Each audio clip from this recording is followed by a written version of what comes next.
You'll see the little red bar pop up. And there we are. We are only 15 minutes late, but here we are. My name is Meryl Fury. I am co-founder of Sage Circle Alliance. And today we are speaking with one of our founding members, the very witty Mr. Glen Merzer, who is also an author and generally all-around great guy. So welcome, Glen. Good to be with you today. Nice to be with you, Meryl. Yeah. So today is day 11 of our charter member drive. And I am going to say right up front, I was just outside in a lot of wind, as Glen can attest. And so my eyes are tearing and my nose is running. So please forgive me. This is in nursing. We call these a biological spill. This is so just forgive me as I, dab my eyes and things like that. Today, we are talking about the whole food plant-based movement and a little bit about the history and a little bit about the momentum and the impact it's had on the health and well-being of humans, animals, and planet. Pardon me. So, Glen, please first, introduce yourself in a way that's more appropriate than what I just did. Even though being an all-around swell guy is a pretty good introduction, I think. Well, if only it were true. Well, I'm sure it is. Yeah. I'm Glen Merzer. I'm a playwright, screenwriter, and author of books that advocate the low-fat, whole food, plant-based diet. Many of those books, by the way, are co-authored. So I co-authored books with Howard Lyman and with Chef AJ, with Chef Del Shroof, and others. And in his background, hidden just beneath the surface view, he also studied stand-up comedy. I don't know if I studied it, but I did it. I think that's studying. If you're in it and doing it, yes, you're studying. You're practicing, right? Yeah. So he's a pretty witty guy, pretty witty. So today we're just going to talk a little bit about. Let's start with the history of what we know of the plant-based movement. Now, Glen, you've been at this for a long time. When did you start your journey? How old were you? I was 17. I had been thinking about being a vegetarian for a year or two because my relatives had died before I was born or they had died in the last couple of years. I lost two uncles when I was 16. And they were in their 40s and 50s. So there was just a lot of death in my family. Most of the men on my father's side of the family died in their 50s. And on my mother's side, I lost those two uncles. So I didn't want to be middle-aged at 25. So I don't remember how I knew that meat causes heart attacks. I think just everybody knew it. And that's the strange thing. Everybody knew it even way back then. Because when I told people, I don't remember people saying, really? Meat causes heart attacks? They just said, oh, okay, maybe that's smart. So I think people have known for a long, long time that meat causes heart attacks. The Framingham study started, I think, in 1948. And the Ansel Keys studies were, I think, in the 50s and 60s. So I think people knew it then. And I wasn't met with a lot of surprise when I told people that I was stopping eating meat because there was so much heart disease in my family. Yeah, it's interesting. So, Glen, I'm going to guess maybe 10 years older than I am or so. So you have that much history before me, right? And I started my plant-based journey when I was 15. So you and I were kind of. So you're 15 and I'm 25 is what you're saying? Yes. Okay.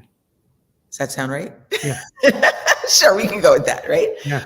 Okay, so what we did know for sure is that people who, and this is like since as far back as Henry VIII at least, right? I didn't know him. You know what? I've only studied him. I haven't, Okay. didn't know him. But we know that he had gout and he had like a major problem with his girth. But back then, those were the signs of a rich life, He right? also has some relationship problems, I think. He was a bit of a womanizer Yeah. and a murderer. But beside that, he also had these issues with food. Uh-huh. And the fact that the diet that they ate back in the we call that the Renaissance period, I think, or maybe a little bit before that, I don't know, was very heavy in meats and animal products. And that was the diet of affluence. And those were the diseases of affluence. So that gout and the obesity, and that was seen as something like that was a desirable trait back then. That meant you were wealthy. But those people also died of those same kinds of diseases that the people suffer from now that eat that way. So historically, we know, like you said, people knew meat causes heart disease. Mm-hmm. Yeah, pretty much. It was well demonstrated for a few hundred years. Most people, though, didn't get to eat a diet, an affluent type diet. Most of the people were eating grains and beans and vegetables, stuff that was growing in their yard. They had little gardens and things like that. And that's what kept people alive for the most part. People weren't eating massive amounts of meats because that meant you had to go hunt. And there was no refrigeration. There was no way to keep it. So then we fast forward to, let's say, 1930 something, I think is when I heard the first references to veganism started. And it started maybe in Germany, somewhere in Europe, I think. And veganism became a thing where people were just preferred. And actually, it started out, I think, at least by the time it got to the United States, vegetarian meant you were eating vegetables, not vegetables and milk and eggs. And then we landed where we are now. This is very, very fast forward. Very fast forward. So when you were a kid and you first started, were you actually vegan or were you more No, vegetarian? I became a vegetarian at 17, and I had an obese aunt and uncle. They were each about 100 pounds overweight, and they were very alarmed to learn that I wasn't going to be eating meat. And they said, "Where will you get your protein?" And I took a wild guess and I said, maybe from cheese.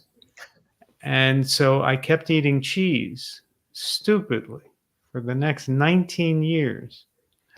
I didn't eat eggs. I didn't drink milk. I had no animal products except cheese, just in case I needed it for the protein. Okay. And then I started getting chest pains in my 30s, in my mid to late 30s. Mid 30s. It was weird. I've never heard any doctor explain exactly what it was, but it felt like an electrical shock. I would walk into a room and get this electrical shock, and it would almost knock me to the ground. Wow.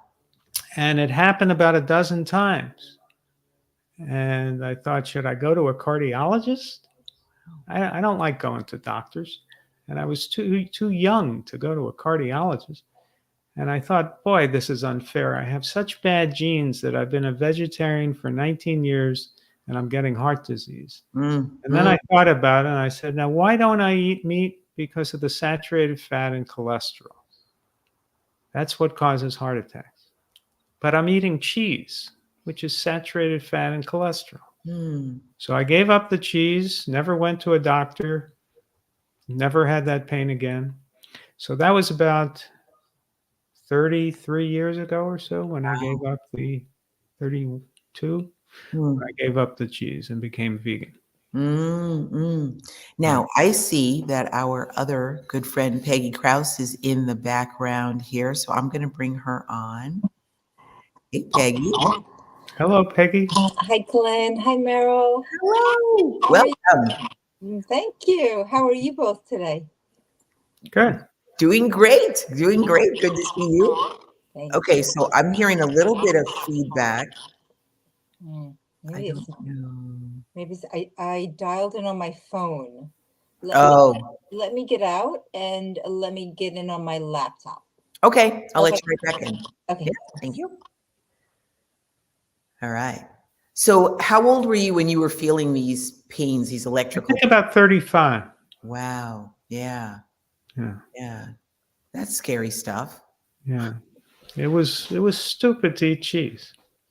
Well, There's what you nothing I didn't. regret more. Well, you've lived a pretty easy life if there's nothing you regret more than eating cheese. That's pretty cool. Really good.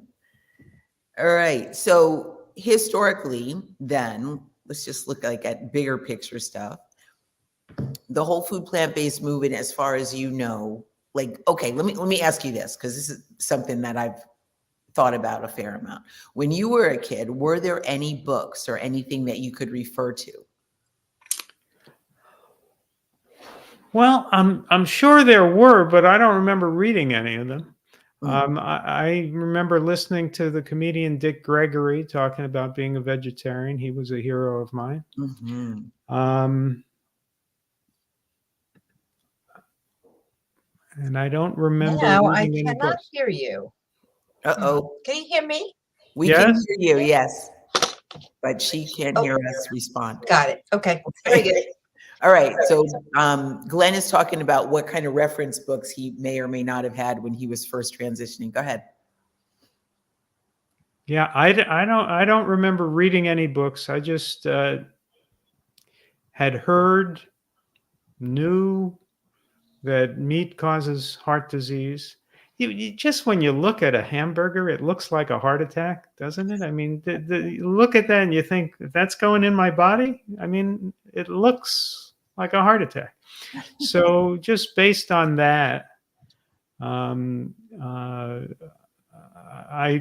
gave up meat, and I never considered, because I hear that some people are lapsed vegans or lapsed vegetarians and they go back to eating meat. It never even occurred to me that I would ever go back to it. I remember I decided on the first day of summer vacation when I was 17 that I would start then becoming a vegetarian. And I got up in the morning, had an English muffin with jam for breakfast. The phone rang. It was my old buddy Dave. I said, "Hey, Dave, congratulate me. I became a vegetarian." He said, "Great. Since when?" And I said, "Well, since breakfast." And he laughed at me. And that was, 51 years ago, and I haven't had meat since. So maybe it helped that he laughed at me. I don't know. But it never occurred to me that I would ever lapse. Yeah. I remember when I started, so like I said, I was 15, which meant it was like 1976-ish or so, somewhere in there, 75, 76. And I remember there not being any books, or at least I didn't know to look for books. I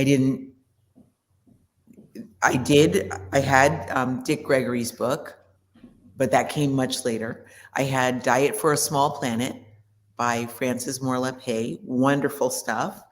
And I had another book called Survival into the 21st Century, which was written by a guy named Viktoras Kulvinskas, who got ridden out of the country on a rail, and like he had to go live in Mexico or somewhere. What did he do wrong?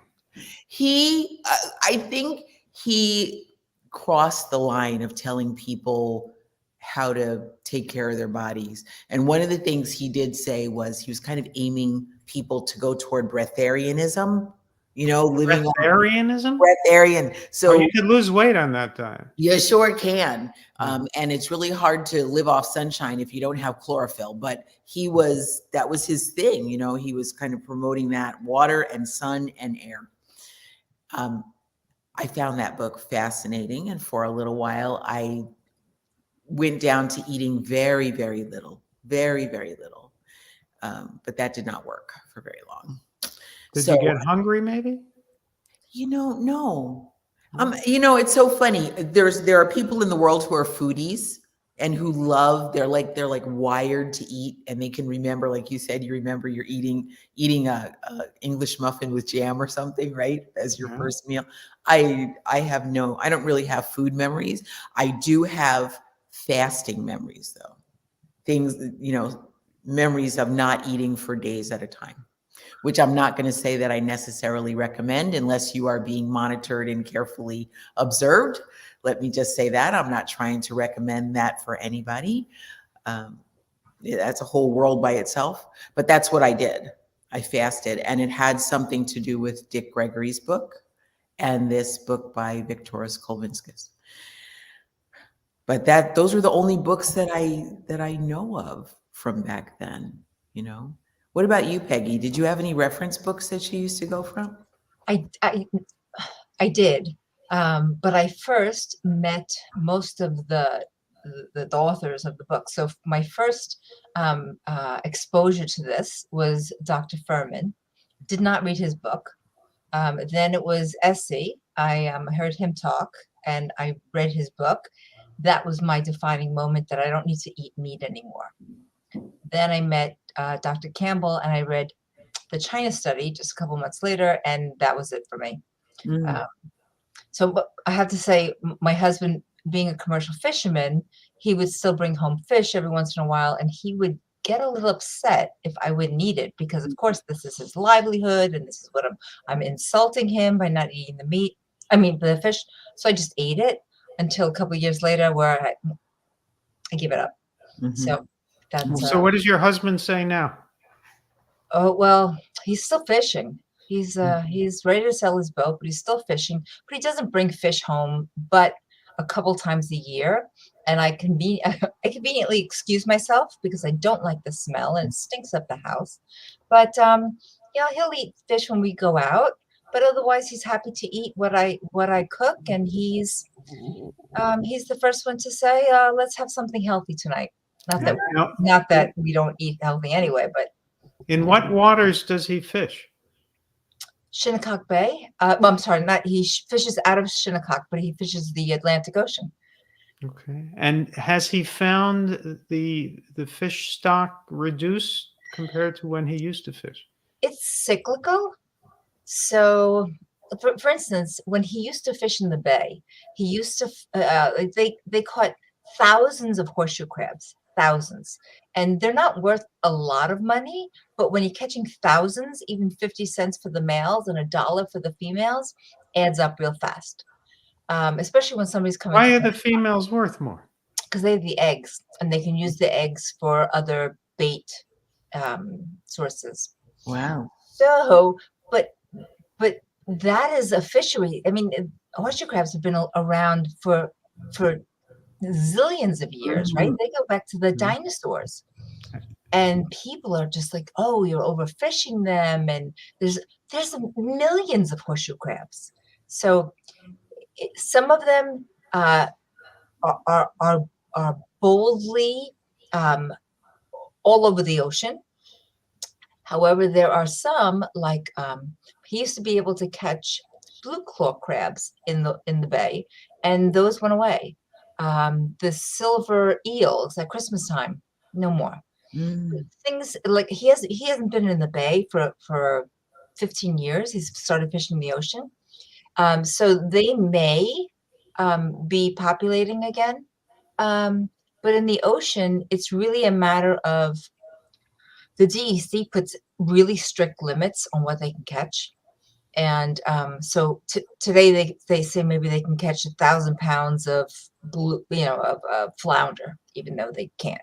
Tomorrow, it might drop down to 400 pounds, the next day to 80 pounds. But the DEC has no rhyme or reason why they do this. And it's hard to say if things are overfished or not, because sometimes you have to throw things overboard. So, but what he has found is that some fish get larger in the catch, and then they are they're scarce, and then they start out smaller again, and then over the years they get larger.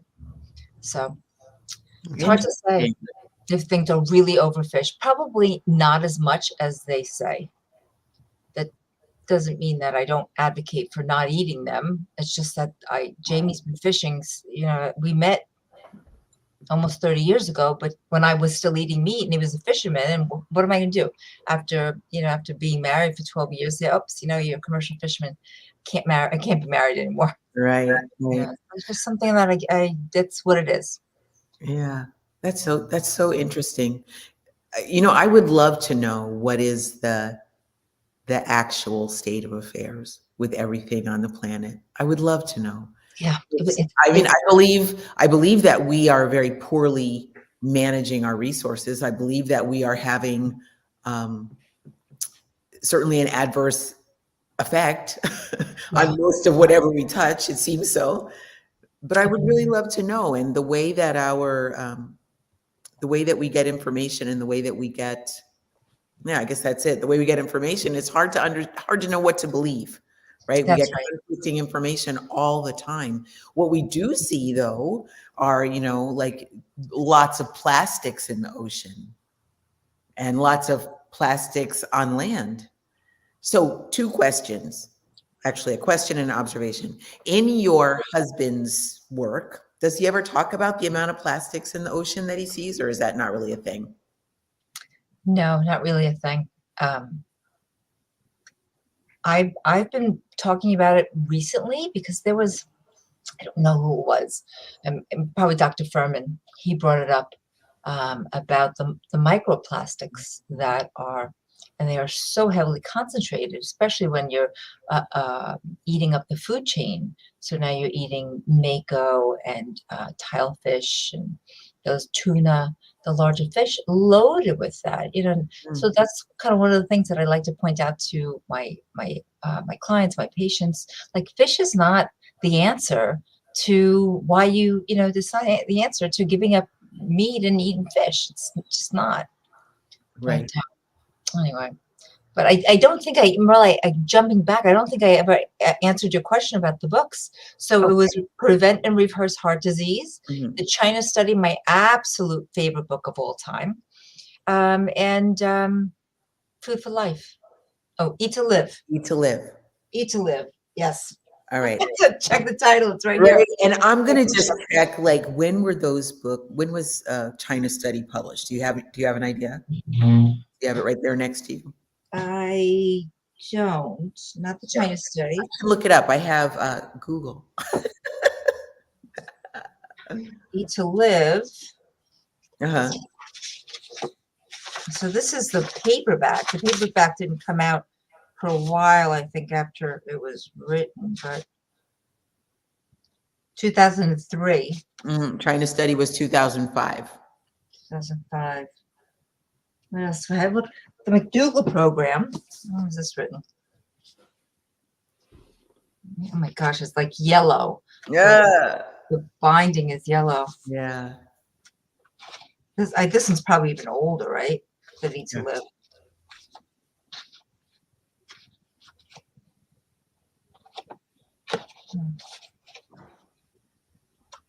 Pages are sticking together.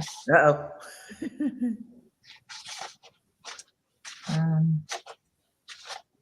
Here it is.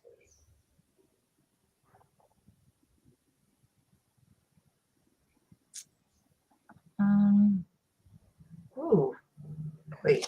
It doesn't say. Revised it says revised 1976. Okay, well, a while ago, right? And that was McDougall?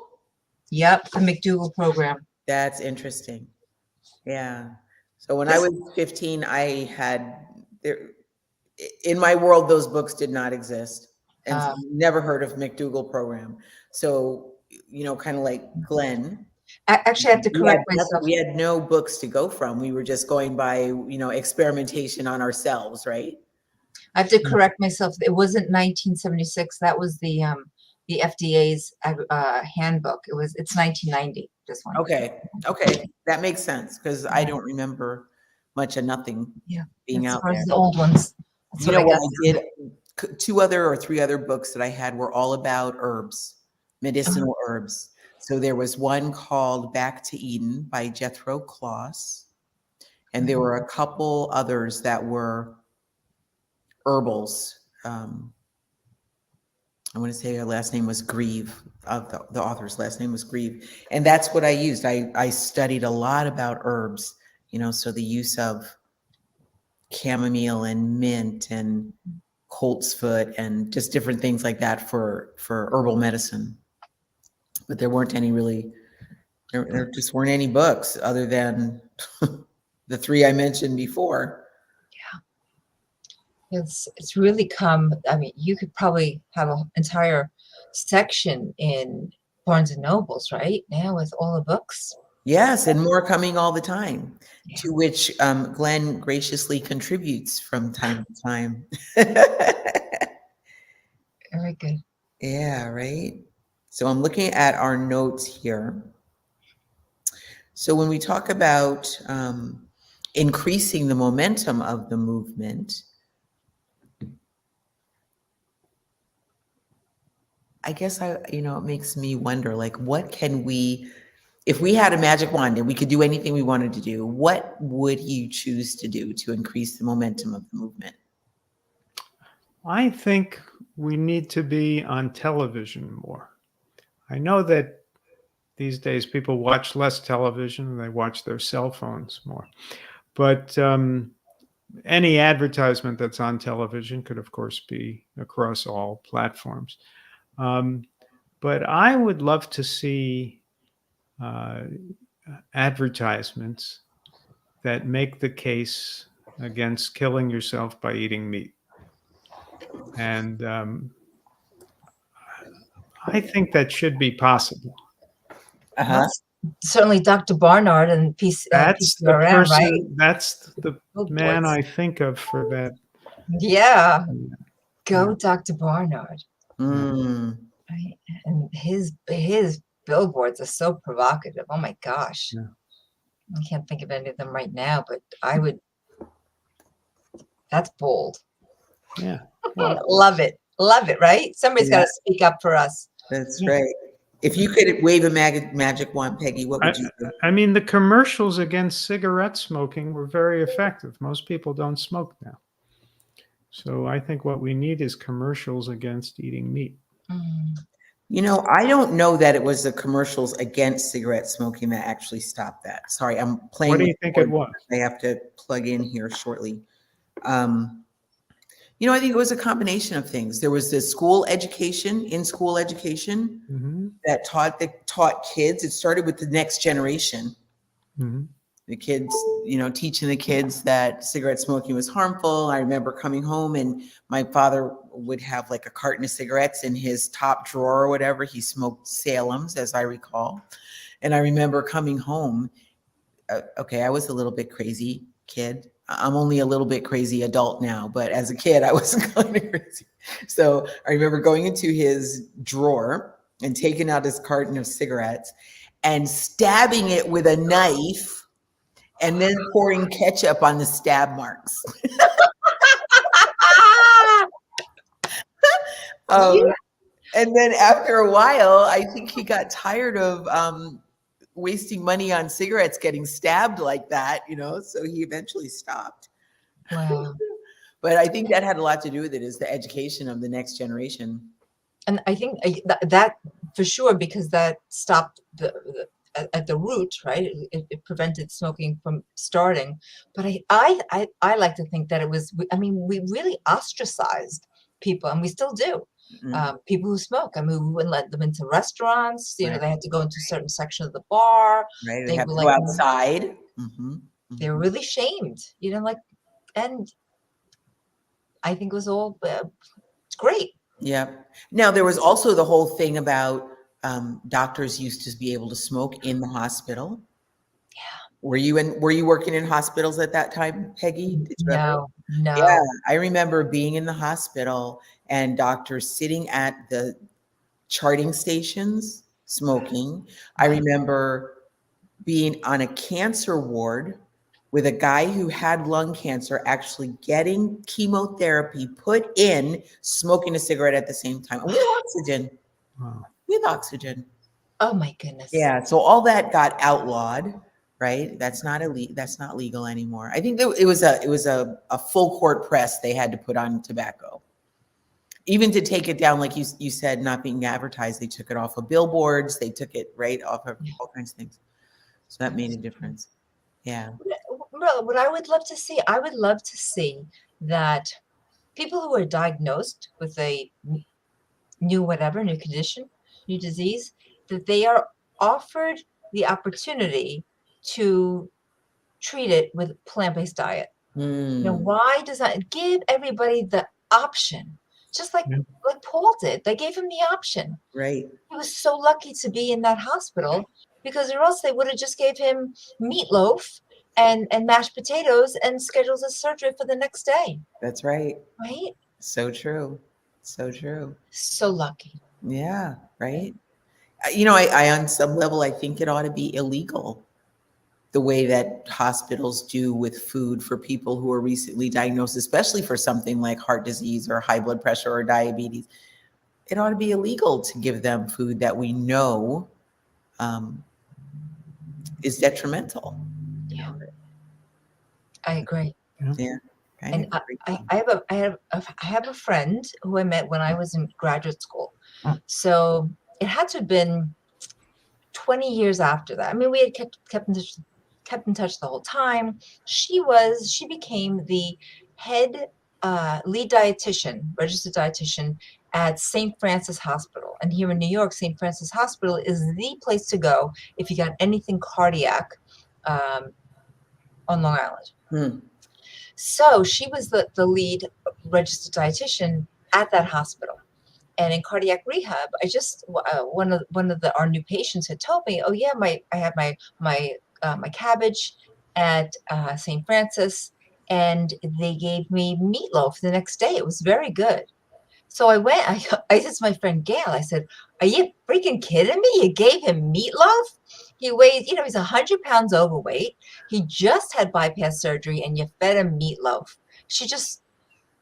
Yeah, exactly. That's like, I don't get it. What's the problem? Like, are you kidding me? Right. That's pretty crazy. It is. People just don't know, and like Dr. Lyle says, probably about this was going back now 15 years. He said that about 7% of our population could be happy, plant-based, vegan people. Mm-hmm. The other 93% will struggle and will fight it or will not do it. So, but still, if we could save 7%, without a doubt, by just offering them the suggestion. Right. Right. So that's my wish list. Yeah. Yeah. Those are pretty good wishes. Yeah. Pretty good magic wand stuff. I like that. Yeah. Yeah. What about you? What? For me, I always go toward the children. If we could, and it's right in line with what you're both saying. If we could change our culture so that the children get taught early and often. Okay, this is food. This is not food, right? The things that are, the color blue in my shirt, that's not food, right? That is not. Or the things that never decompose, that is not food. The things that are stripped and denatured and devoid of all nutritional value, those are not food. But how do you, excuse me, Meryl, how do you tell them the things that mommy and daddy are serving you at dinner, that is not food? This is the hard part. Yeah. So when I'm in schools working with kids, we have to walk a very fine line, right? Where what we do is we give them experience of whole foods. So we give them fruits and vegetables and whole grains and beans. I have not ventured into the mushroom realm because, mushrooms are kind of icky, but we give them everything else, right? And never can we say that, okay, if you're eating fast food every night because that's what's available to you or that's what works in your family, we can't have the child thinking my parents don't love me because they're feeding me junk, right? You have to, it's a fine line to walk. So what we do is we just keep offering them healthy food. Okay, try these grapes. Try these strawberries. This is a salad bar. We're going to eat the rainbow today. This is pasta with marinara sauce and zucchini. This is this. This is that. We try that. Last time we were in there, we did acai smoothie bowls, and boy, weren't they lit up about that. Wow. They were thrilled, right? So we just keep offering them that, and we keep talking about what is food. Food is what gives your body nutrients. It allows you to grow and stay active and learn and think, and it doesn't destroy the planet. It doesn't rob anyone else of their home, right? So we talk about the impact our food system has on the rainforest and things like that. And honestly, this last time, I'm still blown away. So this is the first year we've been able to get into schools, and I'm just so honored to be able to work with these children. They're about average 10 years old. And to have them go from the first day being freaked out because there was zucchini in the tomato sauce, that was scary, to now, last session we talked about the rainforest and how our food system is robbing, it's destroying the homes of so many animals like orangutans and leopards and things like this. And to have these 10-year-olds come to me at the end and say, I don't want to eat meat anymore. I don't want to, and to come at the end and give me this big hug around my middle, because of course they're little people, and say, thank you for coming and thank you for teaching us this, That I think is, if I could do anything, magic wand, that we would have nutrition, real nutrition, as Glen says, real human food taught to our children, and then allow them to make the decision. Okay, you see how our food system impacts all kinds of places all around the planet, impacts other animals beyond the concentrating animal feeding operations, right? Concentrated. It actually is robbing ecosystems. It's killing off whole sections. That's, I think, super powerful. That's what I would choose. And then the next generation, just like I used to go stab my father's cigarette carton, maybe the next generation would be more inclined to put zucchini in their spaghetti sauce or eat the rainbow days and things like that. Yeah, that's great. Yeah, thanks. Yeah, and when I worked with Wellness Foundation out here in Long Island, I worked with them for 12 years or so, and we were a small office of people, 5-6 people, and our mission was to promote plant-based diet. Whether we had programs in the schools, and absolutely, Meryl, just what you said, you have to be really careful about what you tell them. So our approach was always eat more of this, and secretly we would say squeeze out squeeze out what's not so healthy. But we loved it when they would go home to their parents and say, I want, buy me bananas, or I would love to eat zucchini. Right. It's like a total big win if they come up with that. Yeah. And then the parent says, what did you do to my kid? He's coming home and he's asking for apples. Right? Bizarre behaviors, right? Yeah. I love that. Oh my goodness. Something else. Let's see. I am trying to stick to our topic here, but anything either of you want to bring up, by all means do. Well, can we agree that the modern whole food plant-based movement began when I was 17 and I had that English muffin? Yes. Okay. Absolutely, Glen. Without a doubt. That's fine. I was a latecomer. I'm a latecomer. Well, I decided I'd be a vegetarian at 17, and I got up in the morning and I had an English muffin. So, and that's where the movement maybe started. We can trace the history of the plant-based movement to that breakfast. Yeah. But maybe that's a little self-centered. I don't know. I don't think so. I'm pretty sure it's not.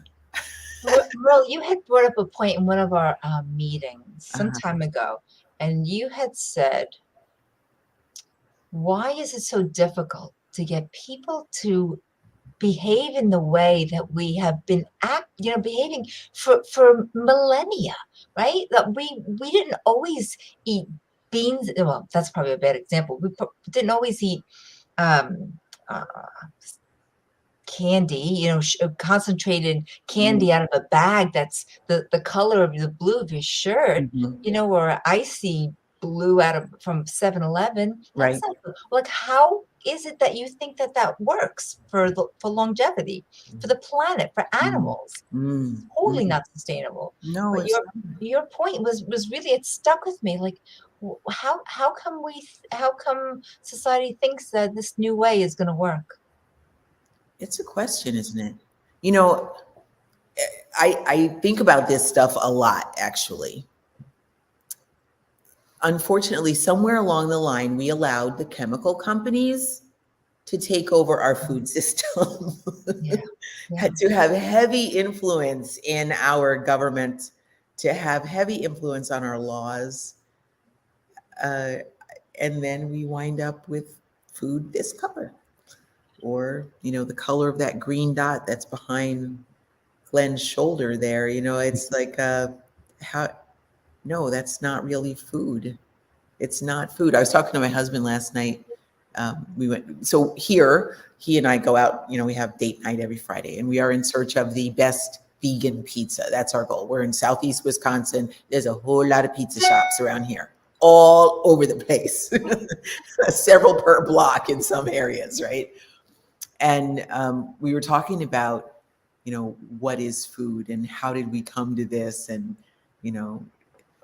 he was saying that for him, now he's a more recent convert to whole food plant-based eating, but he was saying he still loves the idea. He has deep food memories about the Jell-O no-bake cheesecake that his mother made for him on his 15th birthday.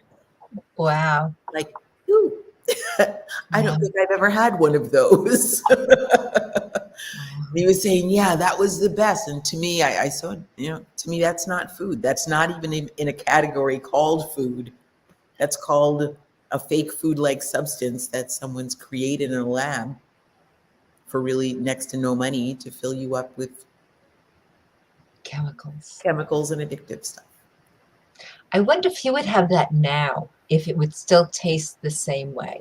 I don't know about you, but like Paul was saying yesterday how he loves Coca-Cola, and I haven't had a cup of Coke in probably like 20 years or whatever. Yeah, right. But so now, like I had it a couple of years ago. I had a sip of it. It was awful. Awful. Ugh. I probably hurt his feelings. He's like, oh, I love Coca-Cola. I'm like, ew, it's gross. I think he had it in the past tense. He loved. Oh, gross. But Yeah. having some of that stuff again, like now, I can't even imagine chewing on a piece of chicken. Oh, like Yeah. the flavor, the texture. Oh. And there's so much wrapped up in food, right?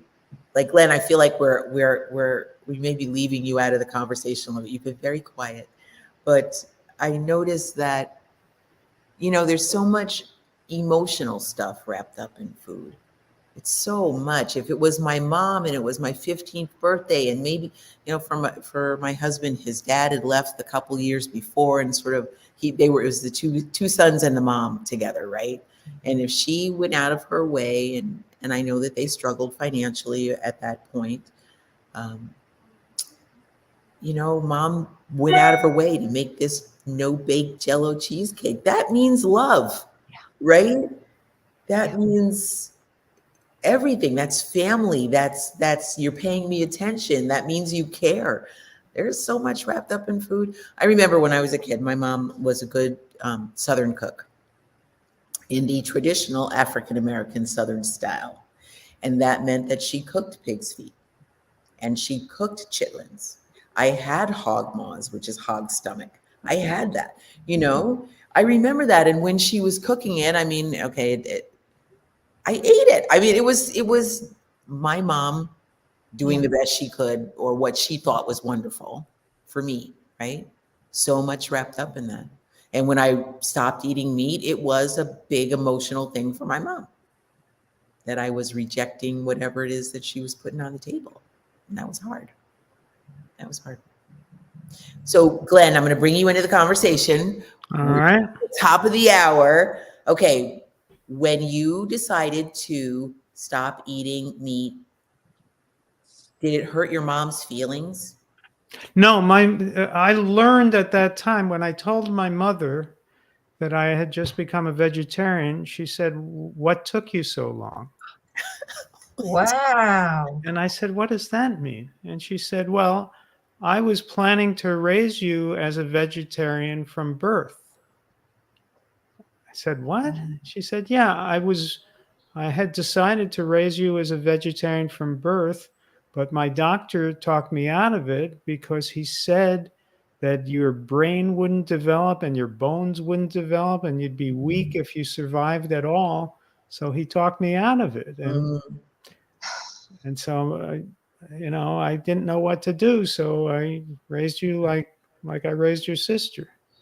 And I said, "But wait a minute, Mom, you're not a vegetarian. Dad's not a vegetarian. My sister, Sheila, she's not a vegetarian. Why were you going to raise me as a vegetarian?" And she said, "Because when I was pregnant with you, you felt like a vegetarian." Hey, Mom. Yes, no, yeah, exactly. Bright lights. Right? I can't explain that. Because she was brilliant, that's all. Yeah. Mm, Easy answer. She was brilliant. wow, cool. Yeah. We look back on things that happened, like, I think as you're talking about that, I'm thinking about when I was pregnant with my first son, who is now totally lives the vegan lifestyle and used to stand on the chair in the dining room and scream, "Why does everything have to be so healthy?" Because this was not his thing. He wanted beef and whatever, cheese, and smother it with whatever. And then I got this text one day, and he said, "Mom, my back doesn't hurt anymore." This was probably, it was like 19, maybe. "My back doesn't hurt anymore. My wrists don't hurt. I've been cutting back on the meat." Right. And then he turned into just a full-blown vegan lifestyle. But anyway, when I was pregnant with him, I had such bad morning sickness. Like they had to actually put me on Compazine. Is Merlina for Yeah. To keep you from throwing up. Yes. oh my gosh, because I was so bad. I had, but the only thing I could eat was corn muffins and chocolate pudding. So chocolate pudding, of course, isn't vegan, but I was thinking, well, maybe Lucas was giving me that message while he was still while I was still pregnant.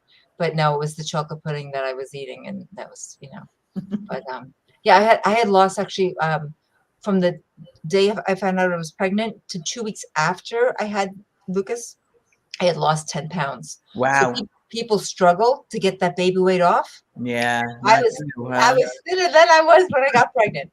Oh my goodness. Yeah. That hyperemesis gravidarium, where, yes, that's the term. Yeah. For when that's hyperemesis, way too much vomit for a pregnant person. Yeah. Maybe that's what I should have named Lucas. Hyperemesis. No, don't name him that. I have a question for both of you. Excuse me. I was watching Bill Maher last night, and he had the author, I think his name is Eric Schlosser, on, who wrote Fast Food Nation. So, he wrote a book against McDonald's and Kentucky Fried Chicken, and he's well aware of how these fast food franchises are, making America fat and sick. And at the end of the show, he said something like, "Now, I'm not a vegetarian or a vegan, but people have to realize, not to eat so much meat." So my question is, why do so many people are like that? What is it? Why do they think that I'm not a crazy, I'm not a vegetarian or a vegan, but, you shouldn't overdo the meat. Well, if it's unhealthy to eat a lot of it, why is it healthy to eat a little bit of it? What's he thinking? Why is there's always this disclaimer like, well, I'm not a vegetarian or a vegan? Do you hear that kind of stuff a lot? And what do you think is going through people's minds? I have an idea, but Peggy, you can go first if you like. Oh. Well, I was just going to say that I hear some of that, like when, say at work, people will talk about what they ate. Oh, I have a friend that always says, "Oh yeah, and I had brown rice with eggplant, and well, I know you don't like it, but yeah, it had chicken on it." Like, why do you have to say that? I always say, like, it's okay that you eat it. Don't point me out like I'm the bad guy or I'm so different. And aside, and then Meryl, I'll let you. So my son, who's vegan, when he first changed his diet, I remember we were driving. He was actually driving, and he was in tears driving, and he said to me, he said, "Well, I'm the one who doesn't eat animals. Why does everybody think that I'm the freak?"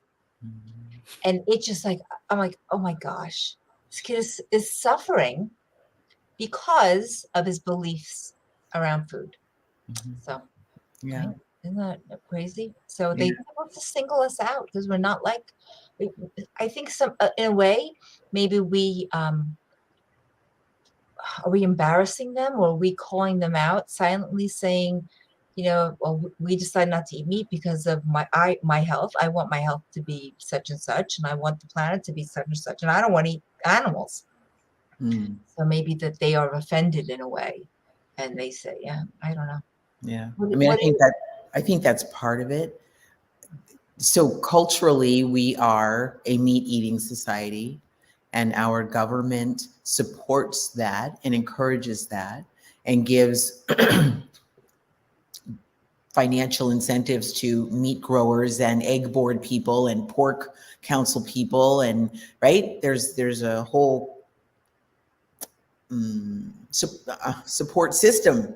I mean, they say that's one of the biggest corporate welfare type things that we have, is the way that we support the animal product industry. So that's one thing. And it's certainly been taught to us over many, few generations at least. And I was going to say many years, that meat is an important part of how you have a healthy body, right? Milk does a body good.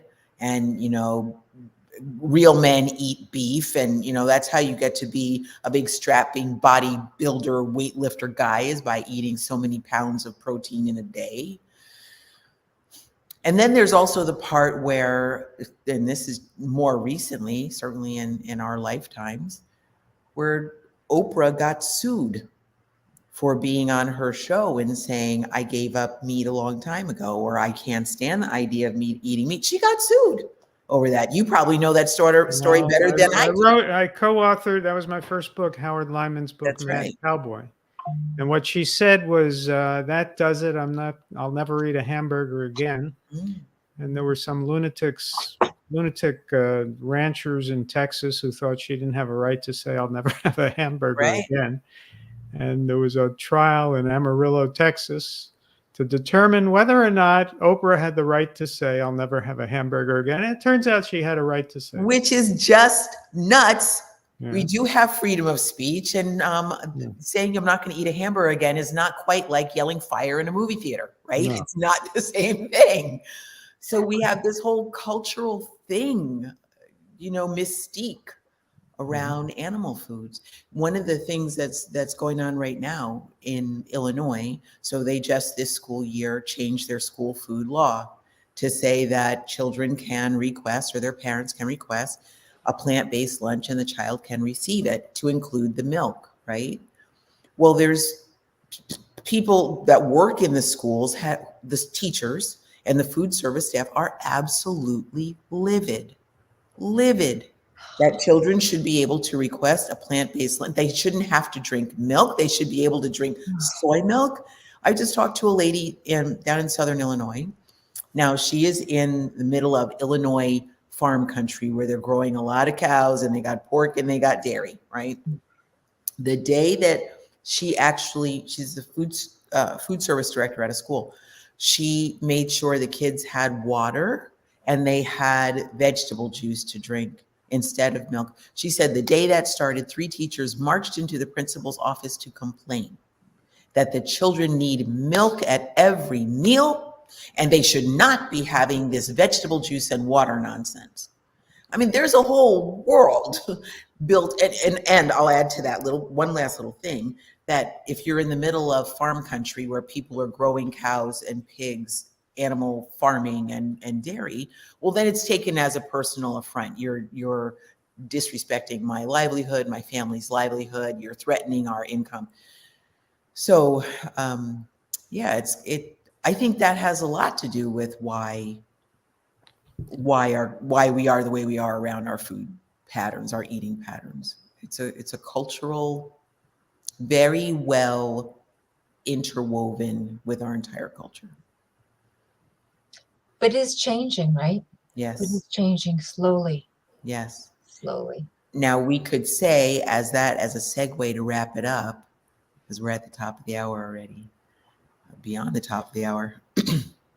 That is why we are in the Sage Circle Alliance, to try and move that message forward out to a broader audience. Because Glen, as many books as you write in collaboration with other people, we can't get that message out fast enough. And Peggy, all of the I'm writing as fast as I can. Come on, Glen. faster, as much as that carpal tunnel. I know it. We can't get the message out fast enough. We have to get it to a broader audience. So if we work together, we collaborate with so many different voices and so many different faces. Yesterday, we were talking about diversity and the importance of how many different people can we get to give this message out, to how many different audiences can we get it to. That's what's going to make the difference. So on that note, do either of you have anything else you'd like to add? Well, can we close with some words from Dick Gregory, since Yes. he was the one who inspired me to be a vegetarian, and I think you said that he inspired you too, Meryl? Dick Gregory fasted against the war in Vietnam, and he went something like 2 years, I think, a year and a half, 2 years, on nothing but fruit juices. I didn't think that was possible. I saw him when he was about 98 pounds giving a talk, and he wasn't going to eat again until the war ended. And finally, I think it was 1975, America pulled out of Vietnam, and he announced that he was ending his fast. And he was asked, Mr. Gregory, would you fast again if America got involved in another war? And he said, I wouldn't fast again if they were fighting in my living room. I think let's close with those words. Yeah, right? Great. That's great. Very good. Yeah, he was a powerful, powerful force. Certainly had a lot of influence on me when I was a kid. All right. Well, scrolling along the bottom, we have the sagecirclealliance.org website. And here we have our social media, a couple social media tags. You can check us out there. You are invited, if you are a whole food, plant-based, health-oriented, or animal compassion-oriented, or planetary stewardship-oriented kind of person, check us out. This is our charter member drive. And there's a 10% discount right now. If you go on the website, you can find that. And I think that is about it. Thank you, Glen and Peggy. This has been... Thank you, Meryl and Peggy. So much fun. Yeah, definitely. You guys have a fabulous weekend, and it is Mother's Day. Happy Mother's Day to both of you. Thank you. And to you, Meryl. Yeah, thank you. Yeah, it should be a good plant-based. Oh, I'll just finish up. So somebody, we're doing vegan, right? It's a vegan Mother's Day because I'm making the food. Well, not really all of it, but my brother-in-law asked if he can. Oh, it's all going to be like vegan. Like, should I bring something? I thought, you're not going to die. It's only one meal. Yes, exactly. Should I bring something? It's all vegan? Don't bother. Tell him, All bring right. acai smoothie bowls. Okay. Ah, yum, yum, yum. All right. Right. Bye, both of you. Yeah. Bye. Bye-bye. Thanks a lot. You're welcome. Thank you. Bye-bye. Bye.